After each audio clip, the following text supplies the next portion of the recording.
राधे गोविंदा मन भजले हरि का प्यारा नाम है। गोपाला हरि का प्यारा नाम है। नंदलाला हरि का प्यारा नाम है। गोपाला हरि का प्यारा नाम है।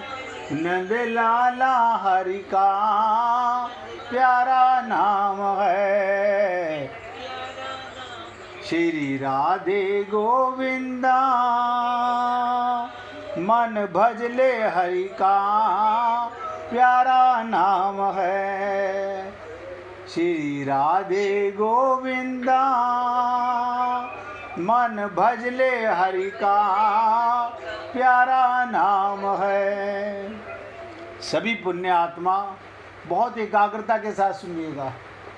पता नहीं होता कि परमात्मा कब किसका संबंध कहाँ कैसे मिलाता है। आप देखिए, यहीं हमारे सत्संग में ही राजकुमार जी और अशोक जी ये हमारे मौसी के लड़के, इनसे हमारा इस शरीर का सबसे पुराना संबंध है। सबसे पुराना संबंध है। यानी हमारी पत्नी का संबंध भी 50वां साल चल रहा है। इनके साथ 70 साल से ऊपर हो चुके। जितनी इनकी उम्र है उतने साल का संबंध है। लेकिन सबके साथ ऐसे ही, लेकिन मैं एक ही संबंध मानता हूँ कि भगवान ने हमें उस भगवत प्राप्ति करने के लिए इकट्ठा किया है। हम शरीर के संबंध को भूलकर परम संबंध को, परमात्मा के संबंध को समझने का प्रयत्न करें। अब ध्यान से सुनिएगा। कर्म संसार के लिए होता है और योग अपने लिए। ये योग ही मानो हमारा वेतन है। संसार साधन का क्षेत्र है। शरीर भी। आप किसी की सेवा कैसे करोगे? आप बताओ, कोई आत्मा है वो कैसे सेवा करेगी? जब शरीर में आएगी तो ही सेवा कर सकती है। यहाँ प्रत्येक सामग्री साधन के लिए मिलती है। आपको जो भी सामग्री मिली है वो साधन करने के लिए, सेवा करने के लिए मिली है। भोग और संग्रह के लिए नहीं। भोग और संग्रह करने के लिए कदापि नहीं। सांसारिक सामग्री अपनी और अपने लिए है ही नहीं। एक एक शब्द ध्यान दीजिएगा। सांसारिक सामग्री अपनी और अपने लिए नहीं है। अपनी वस्तु परमात्मा तत्व मिलने पर फिर अन्य किसी वस्तु को पाने की इच्छा नहीं रहती। आप बताइए, आपको हीरा मिल जाए तो आपको अगर कोई कहे ये एक हीरा 1 करोड़ का और ये सोना, आप बताओ कौन सा लोगे? आप कहोगे नहीं, हमें 1 करोड़ का सोना नहीं, हमें 1 करोड़ का हीरा दे दो। ऐसे ही ये सारे संसार का राज्य मिल जाए और आपको परमात्मा का परम धन मिल जाए, अमृत का ज्ञान हो जाए, तो आप क्या लेना पसंद करोगे? अगर आप आत्मा हो तो परम धन पाने का प्रयत्न करोगे। ये मल को छोड़ना प्रयत्न करोगे। अपनी वस्तु परमात्मा तत्व मिलने पर फिर अन्य किसी वस्तु को पाने की इच्छा नहीं रहनी चाहिए। परंतु सांसारिक वस्तुएं चाहे जितनी प्राप्त हो जाएं, सब नोट करें, पर उन्हें पाने की इच्छा कभी मिटती नहीं और बढ़ती चली जाती है। हमारी भूख पागलों की तरह धन कमाने की, रात भर जागने की लगी रहती है। अब भगवान भी कहते हैं, इस देह में हरि मिलत है। गुरुजी बता रहे हैं ये अपना व्यापार करने में लगे रहे। व्यापार करना तो ठीक है, लेकिन उस मिट्टी के धन को, मल के धन को अपने सर के टोकरे में बढ़ाते चले जा रहे हैं।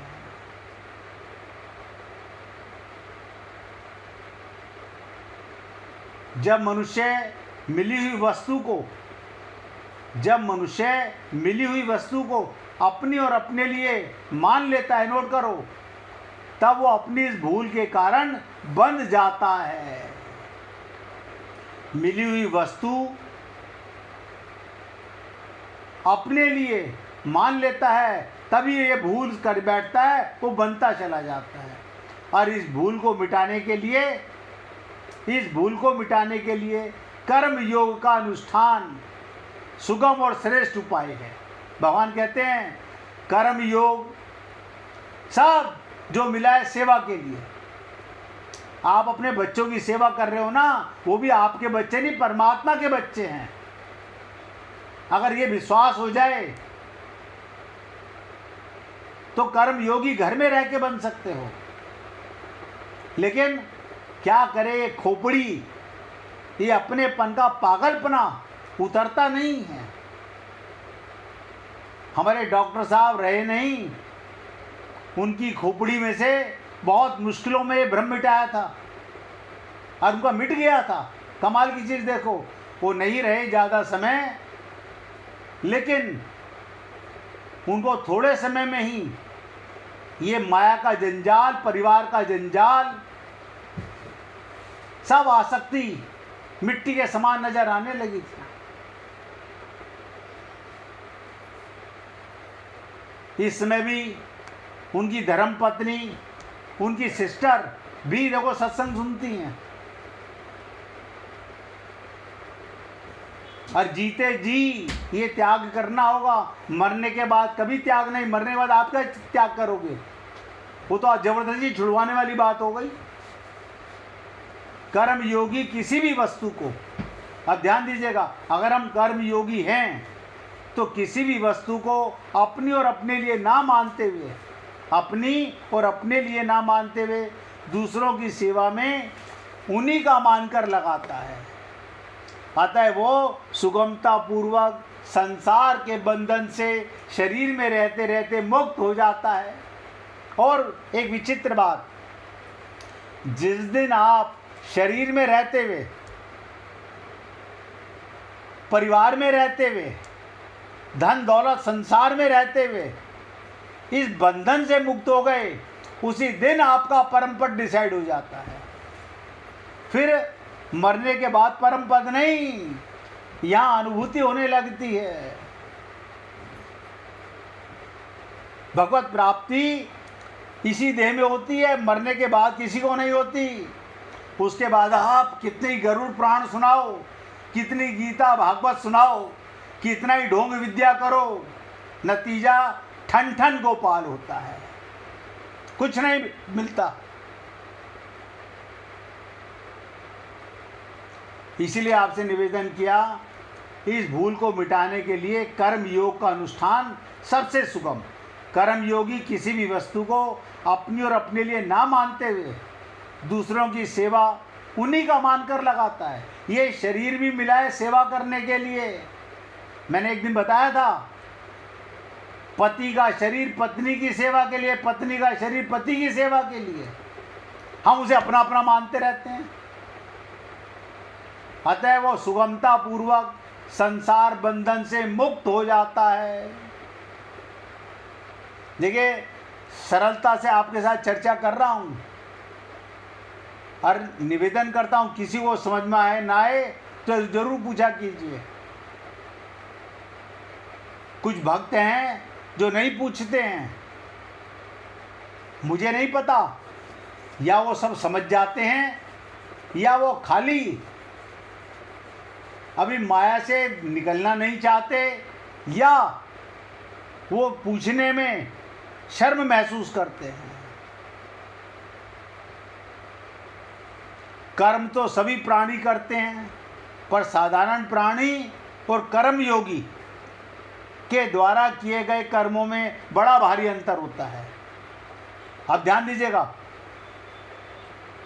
सभी प्राणी कर्म करते हैं, पर साधारण प्राणी और कर्मयोगी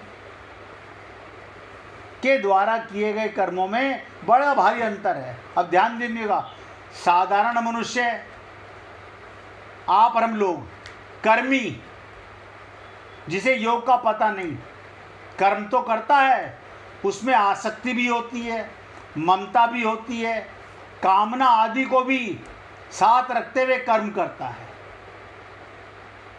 व्यापार करना पाप नहीं है, नौकरी करना पाप नहीं है, बच्चों की सेवा करना पाप नहीं है, कर्म कोई भी हो, लेकिन बिना योग के वो आसक्ति है। ब्रिजमोहन जी ध्यान से सुनिएगा, साधारण मनुष्य आसक्ति, ममता, कामना आदि को साथ रखते हुए कर्म करता है, और कर्मयोगी आसक्ति, ममता, कामना आदि को छोड़कर कर्म करता है, क्योंकि कर्मों का प्रभाव अपनी तरफ होता है और कर्मयोगी का प्रभाव संसार की तरफ होता है। हम कर्म करते हैं तो उसका सुख खुद लेना चाहते हैं, और कर्मयोगी संसार को सुख देना चाहता है, इसलिए कर्म ही बंधता है और कर्मयोगी मुक्त होता है। कर्म तो सभी करते हैं, कर्मी बंधता है और कर्मयोगी मुक्त होता है।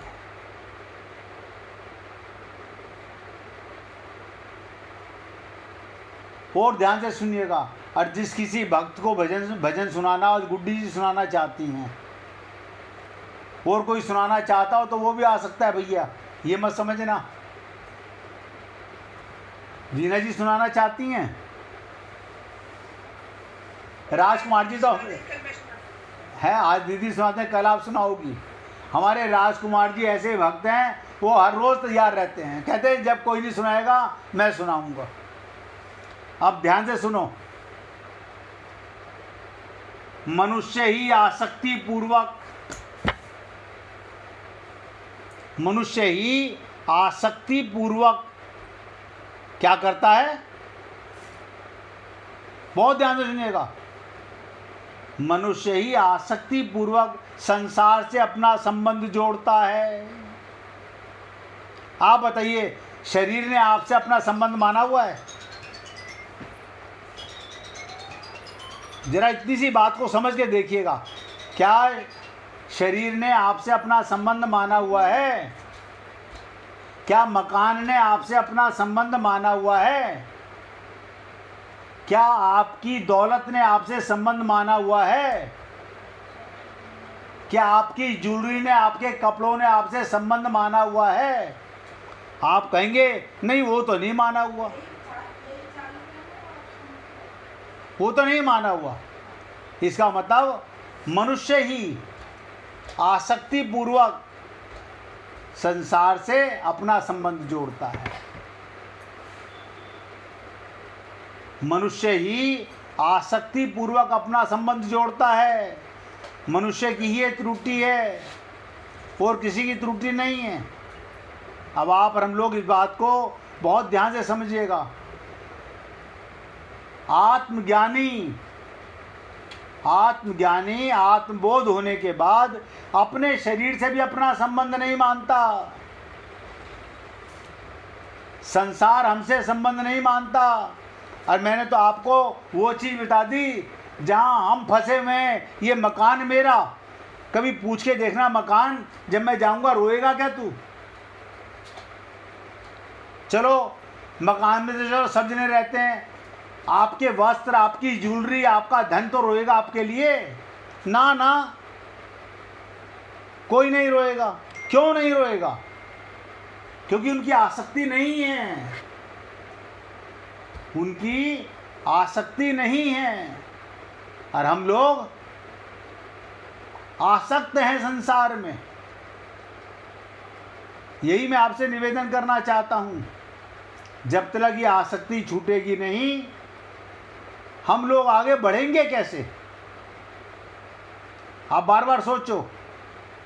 आप और हम लोग भगवत प्राप्ति करना चाहते हैं, लेकिन कैसे करेंगे? कब होगी हमारी भगवत प्राप्ति? जब हम आसक्ति से छूटेंगे। बिना आसक्ति के कोई नहीं छूट सकता। इसलिए आपसे निवेदन करता हूं बार बार, आसक्ति रहित संसार की आसक्ति, संसार आप में आसक्त नहीं है, आप संसार में आसक्त हो। शरीर आप में आसक्त नहीं है, आप शरीर में आसक्त हो। तो मनुष्य ही आसक्ति पूर्वक संसार से अपना संबंध जोड़ता है। संसार नहीं जोड़ता, शरीर नहीं जोड़ता। अतः मनुष्य का कर्तव्य है वो संसार के हित के लिए सब कर्म करे, अब बदले में उनका कोई फल ना चाहे, फल ना चाहे। इस प्रकार आसक्ति रहित होकर, अर्थात मुझे किसी से कुछ नहीं चाहिए, इस भाव से संसार के लिए कर्म करने से, शरीर के लिए कर्म करने से संसार से स्वतः संबंध विच्छेद हो जाता है। संसार से संबंध विच्छेद, आसक्ति रहित हो जाते हैं हम लोग। अन्यथा केवल सुनने से आसक्ति नहीं जाएगी।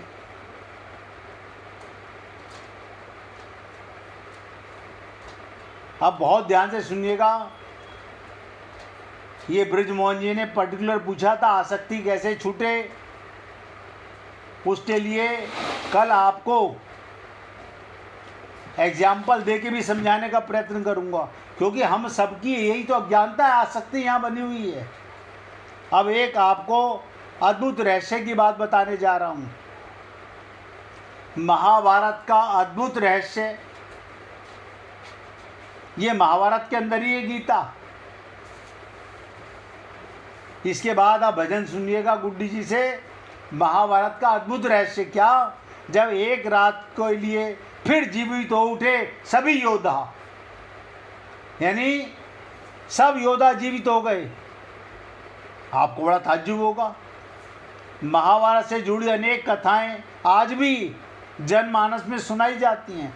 कुछ घटनाएं मूल महाभारत में मिलती हैं।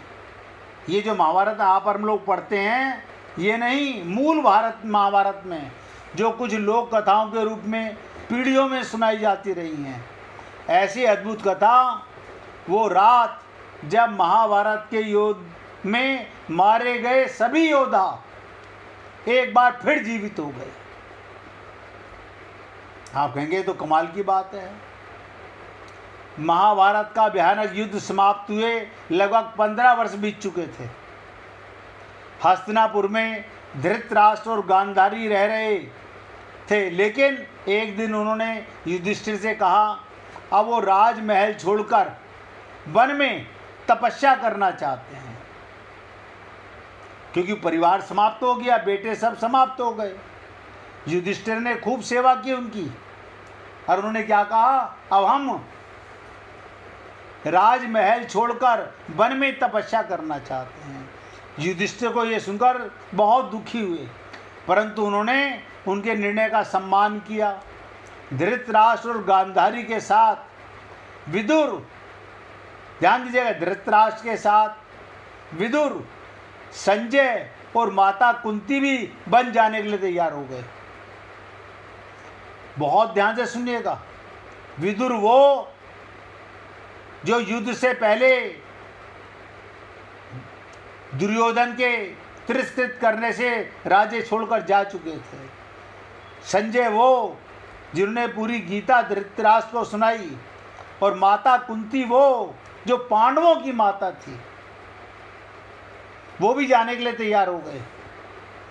जब पांडवों को पता चला उनकी माता कुंती भी जा रही है, वो अत्यंत व्यथित हो उठे।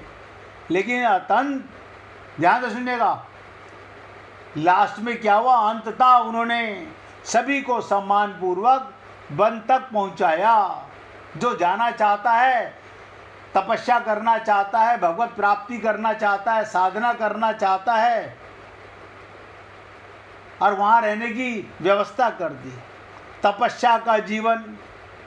वन में पहुंचकर उन्होंने सबसे पहले महर्षि वेद व्यास से देखिए दीक्षा ली। उनके ही वंश के वेद व्यास से दीक्षा ली, और पास ही स्थित सतयूप ऋषि के आश्रम में रहकर धृतराष्ट्र और गांधारी कठोर तपस्या में लीन हो गए। कुंती, विदुर और संजय उनकी सेवा करने लगे। धीरे धीरे विदुर और कुंती भी तपस्या में लीन हो गए और अकेला संजय सबकी सेवा करने लगा। इस प्रकार 1 वर्ष बीत गया। पांडवों का वन में आगमन। एक दिन युधिष्ठिर के मन में इच्छा हुई वो वन जाकर अपने तात और माताओं के दर्शन करे। ये सुनकर भीम, अर्जुन, नकुल, सहदेव, द्रौपदी, अन्य सभी भी उनके साथ चल पड़े। उनके साथ साथ हस्तिनापुर के अनेक नगरवासी और युद्ध में मारे गए योद्धाओं की विधवाएं स्त्रियां भी वन की ओर चल पड़ी। जब वे वहां पहुंचे तो देखा तपस्या के कारण धृतराष्ट्र और गांधारी और कुंती अत्यंत दुबले पतले कृशकाय हो चुके। विदुर का अंत और दिव्य रहस्य, ध्यान से सुनिएगा। जब पांडवों ने पूछा कि विदुर जी कहाँ हैं, तो धृतराष्ट्र ने बताया वो पास ही कहीं कठोर तप कर रहे हैं। उसी समय सबने देखा विदुर आश्रम की ओर आ रहे हैं, लेकिन भीड़ देखकर वो वापस वन की ओर मुड़ गए। जब सारे हस्तिनापुर वासियों को देखा वो वापस वन की ओर मुड़ गए। युधिष्ठिर उनके पीछे पीछे चल पड़े। थोड़ी दूर जाकर उन्होंने देखा अत्यंत वृद्ध विदुर अपने प्राण त्याग रहे हैं। कहा जाता है विदुर स्वयं धर्मराज के अवतार थे। ध्यान से सुनिएगा। उनके प्राण निकलकर धर्मपुत्र युधिष्ठिर में समा गए। ये देखकर युधिष्ठिर अत्यंत दुखी हो गए। अद्भुत रात्रि। अगले दिन महर्षि वेद व्यास वहाँ पहुँचे। उन्होंने सबको सांत्वना दी और कहा यदि आज तुम सबकी कोई इच्छा हो तो बताओ, मैं अपने तपोबल से उसे पूर्ण करूँगा। मैं अपने तपोबल से उसे पूर्ण करूँगा। तब सबकी आंखों में एक इच्छा थी। धृतराष्ट्र और गांधारी अपने पुत्रों को देखना चाहते थे। कुंती कर्ण को देखना चाहती थी। द्रौपदी अपने पुत्रों को देखना चाहती थी। और युद्ध में मारे गए योद्धाओं की पत्नियां जो सब विधवा हो गई थी अपने पतियों से मिलना चाहती थी। महर्षि व्यास ने सभी को गंगा तट पर रात होने तक प्रतीक्षा करने को कहा। रात्रि होने पर वो गंगा में उतरे और अपने तपोबल से महाभारत युद्ध में मरे सभी योद्धाओं का आह्वान किया वेद व्यास जी ने। अब फिर हुआ एक चमत्कार। गंगा के जल से एक एक कर भीष्म पितामह, दुर्योधन, कर्ण, अभिमन्यु, द्रोण और हजारों योद्धा प्रकट होकर लगे। महर्षि व्यास ने सभी को दिव्य दृष्टि दी ताकि वो अपने प्रियजनों को देख सकें। उस रात धृतराष्ट्र ने अपने पुत्रों को देखा, कुंती ने कर्ण को, द्रौपदी ने अपने पुत्रों को, हजारों स्त्रियों ने अपने पतियों को। सबके मन से द्वेष और क्रोध समाप्त हो चुका था। केवल प्रेम, शांति और संतोष था। सुबह का विरह पूरी रात अपने प्रियजनों के साथ बिताने के बाद जब सूर्य उदय की पहली किरण के साथ ही सभी योद्धा अपने अपने लोकों में वापस लौट गए, वो दृश्य देखकर सभी की आंखें नम हो गईं। आखिर क्या थी ये कथा? अंत सुनिएगा इस कथा का। पांडव 1 महीने तक वन में रहे, फिर हस्तिनापुर लौट आए। 2 वर्ष बाद देव ऋषि नारद हस्तिनापुर पहुँचे और उन्होंने दुखद समाचार दिया। वन में लगी भीषण दावानल जंगल में आग ने धृतराष्ट्र, गांधारी और कुंती फंस गए और वृद्धावस्था के कारण बाहर नहीं निकल सके। उसी अग्नि में उन तीनों की मृत्यु हो गई। केवल संजय ही उस अग्नि से बच पाए और बाद में तपस्या करने हिमालय चले गए। ये समाचार सुनकर पांडव अत्यंत शोकाकुल और उन्हें विधि पूर्वक उनका श्राद्ध किया। तो महाभारत हमें ये सिखाता है अहंकार और युद्ध अंततः केवल दुख और विरह ही देता है, जबकि क्षमा, करुणा और प्रेम ही आत्मा को शांति देता है। हे पुण्य आत्माओं, अपने शब्दों को यहाँ विराम दे रहा हूँ। बाकी की चर्चा आसक्ति से रहित कैसे हुआ जाए कल करेंगे। अब भजन सुनिए, सुनाइए। मत कर तू अभिमान खिलौने माटी के, मत कर तू अभिमान खिलौने माटी के। वक्त बड़ा बलवान खिलौने माटी के, वक्त बड़ा बलवान खिलौने माटी के। सुख में तो सब पास है आते, सुख में तो सब पास है आते, दुख में तो सब दूर हो जाते, दुख में तो सब दूर हो जाते। तू इसकी सच्चाई जान खिलौने माटी के, मत कर तू अभिमान खिलौने माटी के। जन्म बड़ा अनमोल है प्राणी, जन्म बड़ा अनमोल है प्राणी, तूने इसकी कदर न जानी, तूने इसकी कदर न जानी। खुद को ले पहचान खिलौने माटी के, मत कर तू अभिमान खिलौने माटी के। ये दुनिया मुसाफिर खाना है, ये दुनिया मुसाफिर खाना है, एक दिन इस छोड़ के जाना है, एक दिन इस छोड़ के जाना है। यहाँ बन कर रहे मेहमान खिलौने माटी के, मत कर तू अभिमान खिलौने माटी के।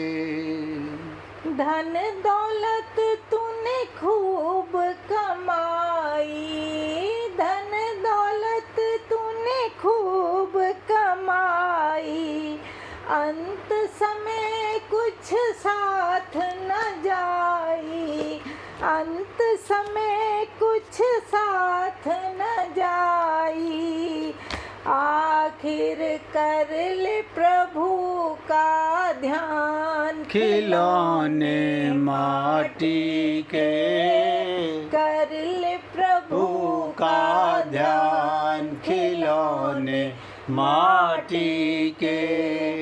मत कर तू अभिमान खिलौने माटी के, मत कर तू अभिमान खिलौने माटी के। तेरे जैसे लाखों आए, तेरे जैसे लाखों आए, लाखों इस माटी ने खाए, लाखों इस माटी ने खाए, रहा न नाम निशान खिलौने माटी के। मत कर तू अभिमान खिलौने माटी के। माया का अंधकार निराला, माया का अंधकार निराला, बाहर उजला भीतर काला, बाहर उजला भीतर काला, उसको तू पहचान चांद खिलौने माटी के, मत कर तू अभिमान खिलौने माटी के। झूठी काया झूठी माया, झूठी काया झूठी माया, हरि नाम ही सच्चा साया, हरि नाम ही सच्चा साया, जप ले हरि का नाम खिलौने माटी के, जप ले हरि का नाम खिलौने माटी के। मत कर तू अभिमान खिलौने माटी के, मत कर तू अभिमान खिलौने माटी के। वक्त बड़ा बलवान खिलौने माटी के, वक्त बड़ा बलवान खिलौने। माटी के। बोलिए वृंदावन बिहारी लाल की जय, जय जय श्री राधे, जय जय श्री राधे। बोलिए लाल जी का मंगल हो, सभी भक्तों का मंगल हो। सबको राधे राधे भैया, सबको राधे राधे जी, राधे राधे, राधे राधे जी, सबको राधे राधे।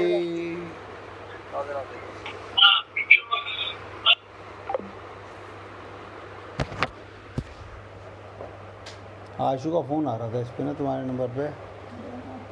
मीना जी सुन रही थी ना, उसकी मिस आई हुई है कॉल।